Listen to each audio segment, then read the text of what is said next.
Ya, tahukah kamu, sebelum hamil, gak cuma kesuburan aja yang harus diperiksa, tapi TBC dan malaria juga menjadi hal penting untuk melindungi kesehatan ibu dan calon bayi.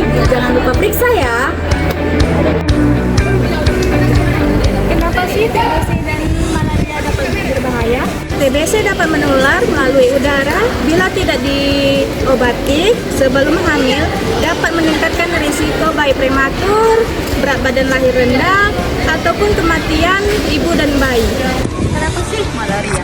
Malaria dapat disebabkan oleh gigitan nyamuk dan pada ibu hamil dapat berisiko seperti anemia berat, keguguran, lahir prematur, bahkan terjadinya bayi lahir kecil.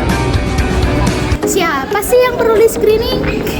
Lakukan screening bila Anda pernah tinggal di daerah endemis malaria, berkontak dengan penderita TBC, mengalami batuk selama 2 minggu, demam berulang dan menderita keringat malam, lalu berat badan Anda turun tanpa sebab dan sedang merencanakan kehamilan.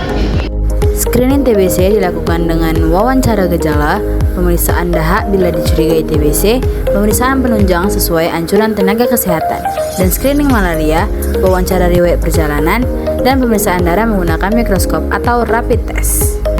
Hasil pemeriksaan tersebut akan menentukan apakah seseorang itu berisiko rendah, memerlukan pemeriksaan lanjutan, ataupun memerlukan pengobatan. Jika hasil screening positif, jangan panik.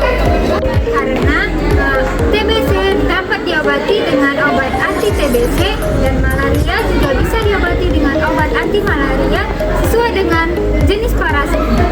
Dan yang ketiga, pengobatan sebelum hamil dapat menurunkan resiko penurunan komplikasi pada ibu dan janin. Untuk mencegah TBC, gunakan masker bila keluar rumah, perhatikan etika batuk, dan rumah dengan ventilasi yang baik, dan jika batuk sudah lama, segera berobat ke fasilitas kesehatan. Untuk mencegah malaria, gunakan kelambu anti nyamuk, gunakan lotion anti nyamuk, dan ketiga, gunakan aerosol pembasmi serangga, dan terakhir, bersihkan genangan air. Kehamilan yang sehat dimulai sebelum kehamilan terjadi.